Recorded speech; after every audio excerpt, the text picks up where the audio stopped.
আসসালামু আলাইকুম। প্রিয় দর্শক, অন্য মঞ্চের আলাপচারিতায় আপনাদের সকলকে আমন্ত্রণ জানাচ্ছি।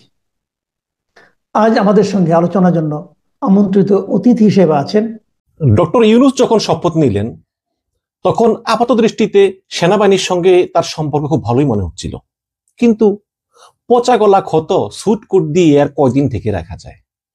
আস্তে আস্তে ক্রমশই একটা ব্যবধান হচ্ছিল, বিশেষ করে আয়না ঘর পরিদর্শন নিয়ে, আয়না ঘরের আলামত নষ্ট নিয়ে এবং জুলাই হত্যাকাণ্ডে অভিযুক্ত সেনা অফিসারদের বিচার নিয়ে এই সমস্ত নানা ইস্যু নিয়ে সরকারের সঙ্গে সেনাবাহিনীর দূরত্বটা আস্তে আস্তে কিন্তু বেড়ে যাচ্ছিল।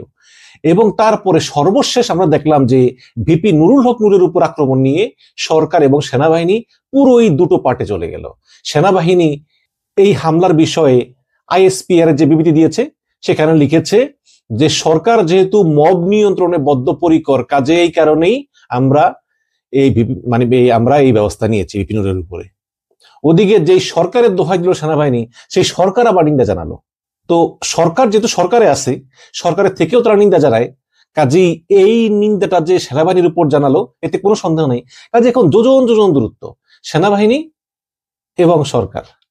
এবং আপনাদেরকে এর আগেও আমি কিছু কাহিনী বলেছি যে গত বছরের শেষের দিকে ডক্টর ইউনূস চেষ্টা করেছিল ওয়াকারুজ্জামানকে অপসারণের জন্য, সেরকম পত্র রেডিও করা হয়ে গেছিল, মানে বরখাস্ত পত্র, সেটা গিয়েছিল রাষ্ট্রপতির সেখানে সাইনের জন্য। তারপর এই নিয়ে একটা জলঘোলা হয় এবং তারপর মার্কিন দূতাবাস এবং বিএনপির মধ্যস্থতায় সে যাত্রায় সেনাপ্রধান রক্ষা পায়। আবার হাসিনা 5ই আগস্ট পালিয়ে গেছে, তো 5ই আগস্টের পরে 22 বা 23 আগস্ট সেনাপ্রধান লেফটেন্যান্ট জেনারেল কামরুল হাসানকে প্রিন্সিপাল স্টাফ অফিসার হিসেবে নিয়োগ দেন। এবং তারপরে আসলে এই দুজনের ভিতর অনেক দূরত্ব তৈরি হতে থাকে। এবং ডক্টর ইউনূস যখন খলিলুর রহমানকে জাতীয় নিরাপত্তা উপদেষ্টা হিসেবে নিয়োগ দেন, তারপরে এই খলিলুর রহমানের সঙ্গে লেফটেন্যান্ট জেনারেল কামরুল হাসান একটা সম্পর্ক গড়ে ওঠে। সেনাপ্রধান যে কোনো কারণেই হোক তিনি লেফটেন্যান্ট জেনারেল কামরুল হাসানকে পছন্দ করতেছিলেন না। এরপর সেনাপ্রধান লেফটেন্যান্ট জেনারেল কামরুল হাসানকে প্রিন্সিপাল স্টাফ অফিসার পদ থেকে বরখাস্ত করার সুপারিশ করে একটা চিঠি পাঠান প্রধান উপদেষ্টা দপ্তরে, কিন্তু সেটা 1 মাস পরে থাকলেও কেউ সাইন করেননি। সেনাপ্রধান বারবার তাগাদা দেন, তারপরে ডক্টর ইউনূস সাইন করেননি। এবং এ থেকে প্রতীয়মান হয় যে সরকার কামরুল হাসানকে সরাতে চায় না। এবং এও গুঞ্জন আছে যে জেনারেল ওয়াকারকে বাদ দিয়ে লেফটেন্যান্ট জেনারেল কামরুল হাসানকে সরকার সেনাপ্রধান বানাতে চেয়েছিল। তো এই যখন অবস্থা, তখন আজকে অর্থনীতিবিদ জিয়া হাসান তিনি একটা ফেসবুক স্ট্যাটাস দিয়েছেন।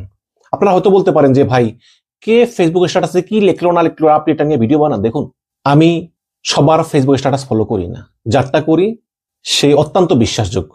আবার যেই পত্রিকা বিশ্লেষণ করি সেই পত্রিকাগুলো অত্যন্ত বিশ্বাসযোগ্য।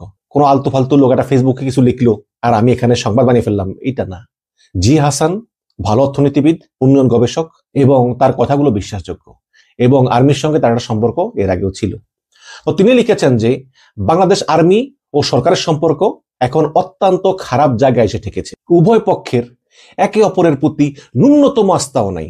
গত সপ্তাহগুলোতে কিছু একটা ঘটনা ঘটেছে যার ফলে সেই অবিশ্বাস ও দূরত্ব কিছুটা ক্রিটিক্যাল থ্রেশহোল্ড পার হয়েছে, যা নির্বাচন পূর্ব এবং পরবর্তী রাজনীতির জন্য অত্যন্ত ঝুঁকিপূর্ণ পরিস্থিতি তৈরি করেছে। মানে জি হাসান বলতে চান যে গত সপ্তাহে কিছুটা ঘটেছে, আমিও জানি ঘটেছে। আমার মনে হয় যে ওই যে সেনা সদস্যদের যে বিচার, মানে অভিযুক্ত সেনা কর্মকর্তাদের বিচার, এটা কি সাধারণ আইনে হবে নাকি সামরিক আইনে হবে, এই সমস্ত বিষয় নিয়ে আর কি ঝামেলা। এবং এই যে ঝামেলাটা, এটা নির্বাচনের আগেও এবং নির্বাচনের পরের রাজনীতির জন্য অত্যন্ত ঝুঁকিপূর্ণ পরিস্থিতি তৈরি করেছে। জি হাসান লিখেছেন যে কি ঘটনা ঘটেছে সেটা আমি অনেক চেষ্টা করেও আসলে সেই ট্রিগার ইভেন্টটা শনাক্ত করতে পারিনি। কারণ আপার হাউস, পিআর বা জুলাই সনদের যে ইস্যুগুলোর কারণে বর্তমানে রাজনৈতিক অচলাবস্থা তৈরি হয়েছে, সেগুলো নিয়ে আসলে আর্মির কোনো মাথা ব্যথা নাই, সেনাবাহিনী এগুলো ভাবেও না। তারপরেও হঠাৎ কেন এই সেনাবাহিনী এত উত্তেজিত হয়ে গেল, এটা আমরা না জানলেও সরকার এবং সেনাবাহিনী দুই পক্ষের সার্বিক অনাস্থার কিছু কারণ কিছু জেনারেলরা কিন্তু জানেন। এবং সেনাবাহিনীর পার্সপেক্টিভ থেকে সরকারের কিছু নির্দিষ্ট ব্যক্তি, নির্দিষ্ট উপদেষ্টা, তাদের রাজনৈতিক এবং অ্যাডমিনিস্ট্রেটিভ এজেন্ডা, এগুলো সেনাবাহিনী পছন্দ করতেছে না। তারপর সেনাবাহিনীর প্রধানের যেই পোটেনশিয়াল রিমুভাল, মানে সেনাবাহিনীর প্রধানকে যে কোনো মুহূর্তে পদত্যাগ করতে বাধ্য করা হতে পারে বা বরখাস্ত করতে পারে, এইটা একটা বিষয়। এতে সেনাবাহিনীর প্রধান সবসময় আতঙ্কে থাকেন। এবং লেফটেন্যান্ট জেনারেল কামরুলকে তিন বাহিনীর প্রধানের অনুরোধ সত্ত্বেও প্রিন্সিপাল স্টাফ অফিসার থেকে ডক্টর ইউনূসের না সরানো সহ আরো কিছু ইস্যুকে এই দূরত্ব ও অনাস্থার প্রধান কারণ হিসেবে বোঝা যায়। তাহলে দেখুন, একটা নতুন তথ্য আমরা পেলাম, সেটা হচ্ছে যে এই লেফটেন্যান্ট জেনারেল কামরুল হাসান, যিনি সেনাবাহিনীর প্রিন্সিপাল স্টাফ অফিসার, আমি তো একটু বললাম যে তাকে বরখাস্ত করার সুপারিশপত্র জেনারেল ওয়াকার দিয়েছিল ডক্টর ইউনূসের কাছে, কিন্তু সেটা 1 মাস সেই ফাইল পড়ে থাকার পরও ইউনূস সাইন করেননি। তো সাইন না করার পরে সম্ভবত জেনারেল ওয়াকার, বিমান বাহিনীর প্রধান, নৌবাহিনীর প্রধান, এই 3 বাহিনীর প্রধান একযোগে ডক্টর ইউনূসকে রিকোয়েস্ট করেছিল যে আপনি সশস্ত্র বাহিনীর প্রিন্সিপাল স্টাফ অফিসার পদ থেকে লেফটেন্যান্ট জেনারেল কামরুল হাসানকে সরিয়ে দিন, কিন্তু ডক্টর ইউনূস সরায়নি। তো এটা একটা কারণ যে 3 বাহিনীর প্রধান আপনাকে বললো, একসঙ্গে রিকোয়েস্ট করলো, আপনি তাদের রিকোয়েস্ট রাখবেন না? রাখেন নাই। অন্যদিকে অন্তর্বর্তীকালীন সরকারের অ্যাডমিনিস্ট্রেশনের পার্সপেক্টিভে নির্বাহী রাজনৈতিক সরকারের পূর্ণ কর্তৃত্ব মেনে নিতে জেনারেল ওয়াকারের অস্বীকৃতিকে এই দ্বন্দ্বের প্রধান উৎস হিসেবে দেখা হয়। মানে ইউনূস সরকারের মতে যে আর্মি পুরোপুরি সরকারের কন্ট্রোল মেনে নিতে চায় না, সরকার থেকে যখন যা নির্দেশ দেওয়া হয় সেই নির্দেশ পালন করা না করা সেটা সেনাবাহিনীর প্রধানের ইচ্ছার উপর নির্ভর করে, তিনি চাইলে পালন করলো, না পালন করলেন নাই, মানে গুরুত্ব দেওয়া হয় না। যেটা কিন্তু হাসিনার আমলে হতো না, হাসিনার আমলে কিন্তু গুরুত্ব দেওয়া হতো।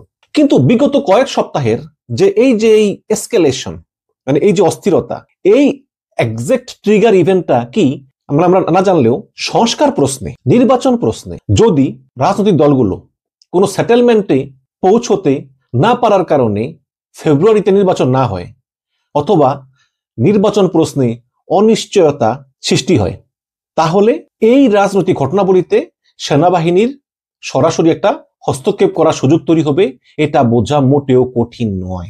যদি ফেব্রুয়ারিতে নির্বাচন না হয় তাহলে সেনাবাহিনীর রাজনীতিতে হস্তক্ষেপ করা ছাড়া আর কোনো উপায় থাকবে না। এবং জাতীয় পার্টিকে নিষিদ্ধ করার রাজনৈতিক ক্যালকুলেশন, আপার house, lower house, PR, July সনদ, নির্বাচন হবে কিনা সেই প্রশ্নে অনিশ্চয়তা বিভিন্ন ইস্যুতে কিন্তু এই সেনাবাহিনীকে রাজনৈতিক প্রসেসে সরাসরি এনগেজ করার সুযোগ তৈরি করে দিচ্ছে। জি হাসান মনে করেন যে সেনাবাহিনী মনে করছে রাজনৈতিক দলগুলোর ব্যর্থতায় যদি রাজনৈতিক অচলাবস্থা তৈরি হয় তবে সেই সংকট নিরসনে সেনাবাহিনী মাঠে নামার ম্যান্ডেট তাদের আছে। অন্যদিকে আমরা মনে করি যে রাজনীতিতে আর্মির নাক গলানো উচিত নয়, এবং সেটা 90 সালের পর থেকেই আমরা এটা মনে করি।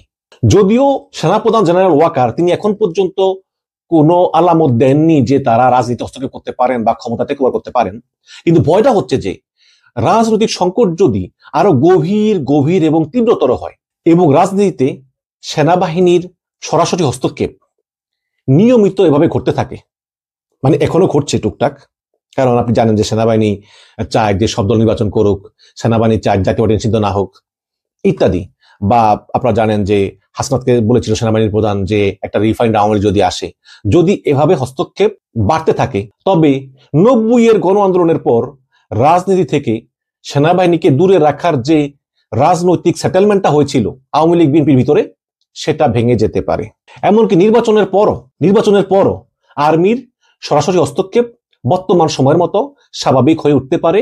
এটা অত্যন্ত অযাচিত এবং অস্বস্তিকর একটি সম্ভাবনা, কারণ দীর্ঘ রাজনৈতিক সংগ্রামের পর 90 সালে আমরা আর্মির সরাসরি হস্তক্ষেপ মুক্ত রাজনৈতিক সরকার পেয়েছিলাম। আমি আমার আগের ভিডিওতেও বলেছি নির্বাচনের পরেও কিন্তু সেনাবাহিনী তাদের প্রভাব কমাবে না। একটা জিনিস দেখুন, ডক্টর ইউনূস তিনি কিন্তু ওয়ান ম্যান আর্মি, তার বহির্বিশ্বে এত প্রভাব যে সে সেনাবাহিনী, নৌবাহিনী, কোনো বাহিনীকে ভয় পায় না, তার কোনো পলিটিক্যাল পার্টি নাই, তার কোনো স্ট্রং কোনো লোকজন নাই সাপোর্ট করার মতো। তারপর ডক্টর ইউনূস তিনি যেভাবে বাংলাদেশ সেনাবাহিনীর সঙ্গে মানে মুখোমুখি দাঁড়িয়ে গিয়েছেন, কারণ তার আন্তর্জাতিক ব্যক্তিত্ব এবং ভয় ডরহীন তার মনোভাব, তিনি নোবেল পুরস্কার বিজয়ী, তিনি বোঝেন যে আমি মানুষটা এত বড় যে সেনাবাহিনী আমার কিছুই করতে পারবে না। কিন্তু ভবিষ্যতে যদি কোনো রাজনৈতিক দল আসে ক্ষমতায়, তারা কি এতটুকু সাহস দেখাতে পারবে আমি জানি না, কিন্তু আমি আমার বিশ্লেষণে বলেছিলাম যে সামনে বিএনপি ক্ষমতায় আসুক, জামাত ক্ষমতায় আসুক, যেই আসুক না কেন, বাংলাদেশ আর্মি এখন পাকিস্তানের স্টাইল ফলো করবে। কিরকম? তারা ক্ষমতা নিবেও না, আবার ক্ষমতার উপর কন্ট্রোল রাখবে। এর দুইটা দিক আছে, একটা ভালো দিক, একটা খারাপ দিক। খারাপ দিক হচ্ছে যে এই সরকারটা, মানে যে সরকার আসবে, এই সরকারটা জনগণের ভোটে নির্বাচিত হলেও তারা স্বাধীন না। তারা পাকিস্তানের মতো যে কোনো বিষয়ে সিদ্ধান্ত নেওয়ার আগে সেনাবাহিনীর প্রধানের কাছ থেকে তারা একটা ছাড়পত্র নিতে হবে যে হ্যাঁ এটা করা যায়। আর ভালো দিকটা হচ্ছে যে শেখ হাসিনা যেভাবে সেনাবাহিনীকে গুম, খুন এবং জুলাই হত্যাকাণ্ডে ব্যবহার করেছিল, এইভাবে কোনো প্রধানমন্ত্রী সেনাবাহিনীকে আর ব্যবহার করতে পারবে না, এবং সেনাবাহিনী ব্যবহার করতে না পারলে পুলিশকে ওইভাবে ব্যবহার করতে পারবে না। তো এই গেল দুইটা দিক। তিনি আরো লিখেছেন যে বিগত 1 বছরে বাংলাদেশ অনেক উত্থান পতনের ভিতর দিয়ে গিয়েছে, কিন্তু আমি এই সপ্তাহের মতো এত গুমট এবং এত অস্বস্তিকর রাজনৈতিক পরিস্থিতি আমি আর দেখিনি। অথচ ভেবেছিলাম জুলাই ঘোষণাপত্রে ঐক্যমত্য এবং নির্বাচনের টাইমলাইন ঘোষণার পর রাজনৈতিক দলগুলো একটি সেটেলমেন্টে পৌঁছেছে এবং আমরা আমাদের প্রধান সংকটগুলো অতিক্রম করেছি। ফলে রাজনৈতিক দলগুলোর দায়িত্ব রয়েছে আপার হাউস, পিআর, নির্বাচনের পথ নকশা, জুলাই সনদ কিংবা গণভোট বা গণপরিষদ বোর্ড ইত্যাদি প্রশ্নে নিজেদের মধ্যে সবাই ছাড় দিয়ে একটা সেটেলমেন্টে পৌঁছানো। এলিট, পাওয়ার গ্রুপ এবং বিভিন্ন পক্ষদের নতুন অ্যালাইনমেন্টে শেখ হাসিনার পতনের পর নতুন রাজনৈতিক বন্দোবস্ত হচ্ছে। এই সময় আমাদের সামরিক হস্তক্ষেপ মুক্ত একটি রাজনৈতিক বন্দোবস্ত স্থাপনের জন্য অত্যন্ত সতর্ক থাকতে হবে। খেয়াল রাখবেন, কোনো কিছুই অটো হয় নাই, সবকিছু অর্জন করতে হয়। স্বাধীনতা অর্জনের চেয়ে ধরে রাখা বেশি কঠিন। তো দর্শক, বুঝতেই পারছেন যে জিয়া হাসান অত্যন্ত উদ্বেগ জানিয়েছেন যে এই 1 সপ্তাহ ধরে এমন গুমট ভাব তিনি তার লাইফে আগে দেখেননি। মানে কেউ কিছু বলতেছে না, সেনাবাহিনী কিছু বলতেছে না, সরকার কিছু বলতেছে না, কিন্তু এটা গুমট ভাব, অস্বস্তিকর ভাব। এবং এর ভিতরে সেনাপ্রধান দেখা করেছেন ডক্টর ইউনূসের সঙ্গে, রাষ্ট্রপতির সঙ্গে। আপনারা জানেন যে নিয়ে একটা গুঞ্জন ছড়িয়ে পড়েছে, কারণ পরিস্থিতি এসব গুঞ্জন তৈরি করে। কিন্তু আগে তো ছড়ায় নেই, আগে তো ডক্টরের সঙ্গে বহুবার সেনাপ্রধান দেখা করেছেন, তখন তো গুজব ছড়ায় নেই, কিন্তু এখন ছড়িয়ে গিয়েছে কি জন্য? কারণ ওই পরিস্থিতিটা ওই রকম। কাজে আমরাও চাই যে যেই সরকারটা ক্ষমতায় আসবে সেই সরকারটা যাতে জনগণের ভোটে নির্বাচিত হয়, যে কোনো ডিসিশন নিতে পারে এবং যাতে সেনাবাহিনী নাক না গলায়, এটাই আমাদের চাওয়া। আর তারপরে দেখি। তবে আমার মনে হয় যে জিয়া হাসানের সঙ্গে সুমিলে বলতে চাই যে এই মুহূর্তটা দরকার যে সকল ব্যবধান ভুলে, সকল বিভেদ ভুলে দেশকে নির্বাচনমুখী করে নির্বাচনে অংশগ্রহণ করা প্রত্যেকটা দলের নির্বাচনে অংশগ্রহণ করা উচিত, এবং নির্বাচনে যেই দল জয়ী হয় তাকে সমর্থন করে ডক্টর ইউনূসকে সসম্মানে বিদায়ের ক্ষেত্র তৈরি করা উচিত। এবং পরবর্তীতে আর্মির বিষয়টা পরবর্তীতে হয়তোবা সেনাবাহিনীর প্রভাব আস্তে আস্তে হয়তোবা কমে যাবে। নির্বাচিত সরকার আসলে, নির্বাচিত জনপ্রতিনিধিরা সমস্ত জায়গায় জায়গায় বসলে, আইন শৃঙ্খলা ঠিক হলে এবং সেনাবাহিনীকে ম্যাজিস্ট্রেসি পাওয়ার থেকে সরিয়ে তাদেরকে ব্যারাকে নিয়ে গেলে আমার মনে হয় সেনাবাহিনীর প্রভাব এমনিতেই কমে যাবে। বাট আপাতত নির্বাচনমুখী হতে হবে সমস্ত বিভেদ ঘটিয়ে। এটাই হচ্ছে একমাত্র পথ, এর বিকল্প কোনো পথ নাই, এবং এই পথটাই দেশের জন্য মঙ্গল, দেশের মানুষের জন্য মঙ্গল। ধন্যবাদ।